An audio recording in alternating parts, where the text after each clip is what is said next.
Course in Miracles, Chapter 16, Section 6, The Bridge to the Real World.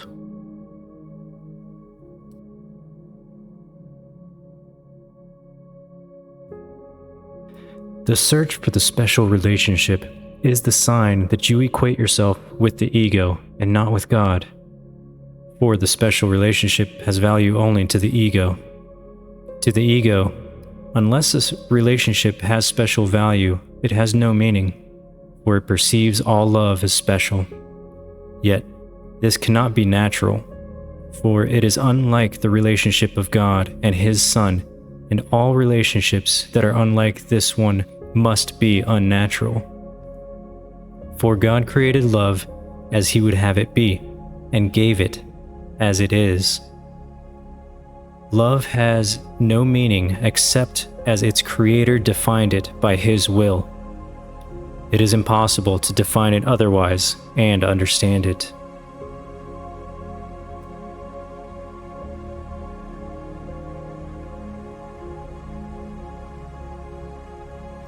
Love is freedom.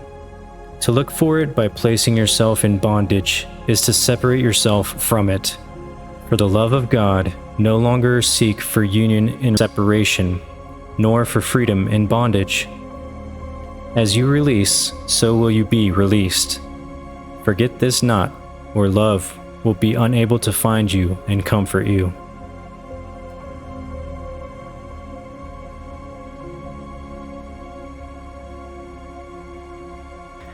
There is a way in which the Holy Spirit asks for your help, if you would have His. The Holy Instant is His most helpful aid in protecting you from the attraction of guilt, the real lure in the special relationship. You do not recognize that this is its real appeal, for the ego has taught you that freedom lies in it. Yet, the closer you look at the special relationship, the more apparent it becomes that it must foster guilt and therefore must imprison.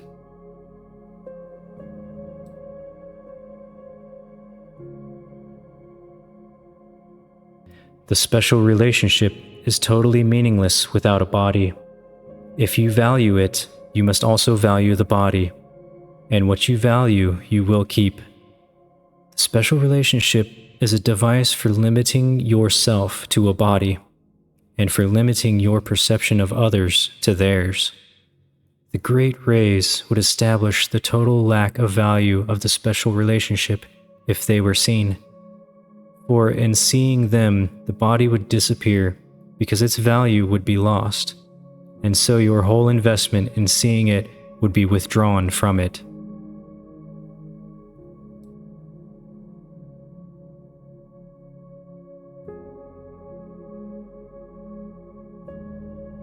You see the world you value.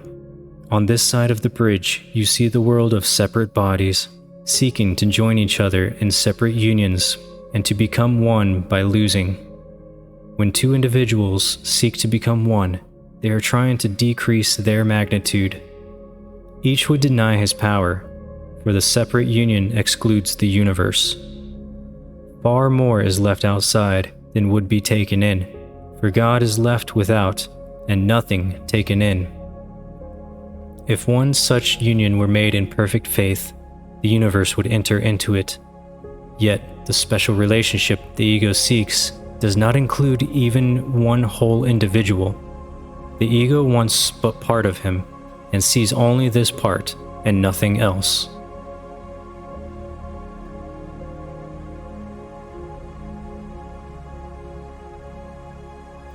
Across the bridge, it is so different. For a time, the body is still seen, but not exclusively as it is seen here. The little spark that holds the great rays within it is also visible, and this spark cannot be limited long to littleness. Once you have crossed the bridge, the value of the body is so diminished in your sight that you will see no need at all to magnify it. For you will realize that the only value the body has is to enable you to bring your brothers to the bridge with you, and to be released together there.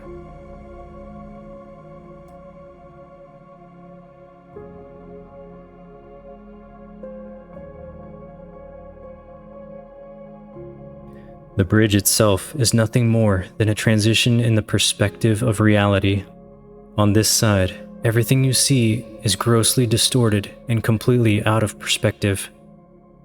What is little and insignificant is magnified, and what is strong and powerful cut down to littleness. In the transition, there is a period of confusion in which a sense of actual disorientation may occur. But fear it not, for it means only that you have been willing to let go your hold on the distorted frame of reference that seemed to hold your world together.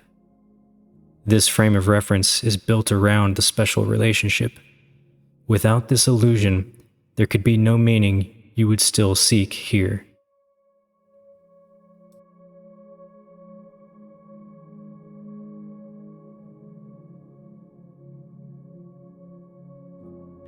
Fear not that you will be abruptly lifted up and hurled into reality. Time is kind, and if you use it on behalf of reality, it will keep gentle pace with you in your transition. The urgency is only in dislodging your mind from its fixed position here. This will not leave you homeless and without a frame of reference.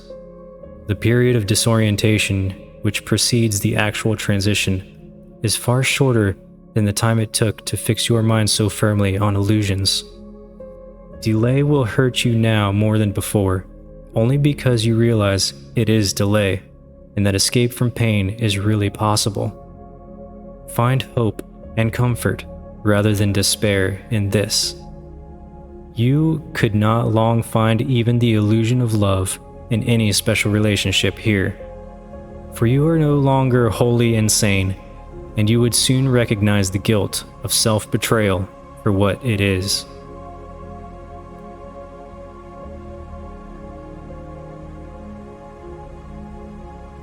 Nothing you seek to strengthen in the special relationship is really part of you, and you cannot keep part of the thought system that taught you it was real, and understand the thought that knows what you are. You have allowed the thought of your reality to enter your mind, and because you invited it, it will abide with you. Your love for it will not allow you to betray yourself, and you could not enter into a relationship where it could not go with you, for you would not want to be apart from it.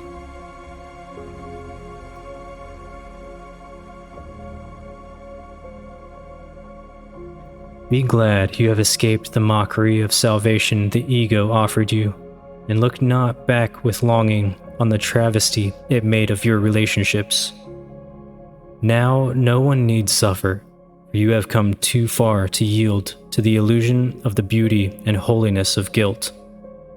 Only the wholly insane could look on death and suffering, sickness and despair, and see it thus. What guilt has wrought is ugly, fearful, and very dangerous. See no illusion of truth and beauty there, and be you thankful that there is a place where truth and beauty wait for you. Go on to meet them gladly, and learn how much awaits you for the simple willingness to give up nothing, because it is nothing.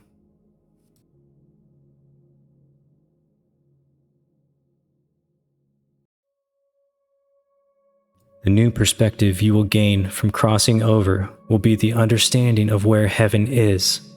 From this side, it seems to be outside and across the bridge. Yet, as you cross to join it, it will join with you and become one with you. And you will think, in glad astonishment, that for all this you gave up nothing. The joy of heaven, which has no limit, is increased with each light that returns to take its rightful place within it. Wait no longer for the love of God and you, and may the holy instant speed you on the way, as it will surely do if you but let it come to you.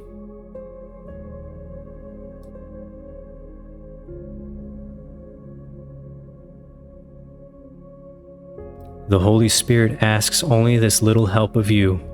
Whenever your thoughts wander to a special relationship which still attracts you, enter with Him into a holy instant, and there let Him release you.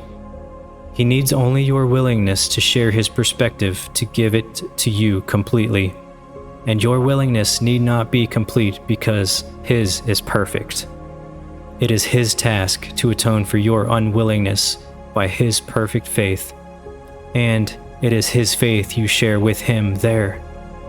Out of your recognition of your unwillingness for your release, His perfect willingness is given you. Call upon Him, for heaven is at His call, and let Him call on heaven for you.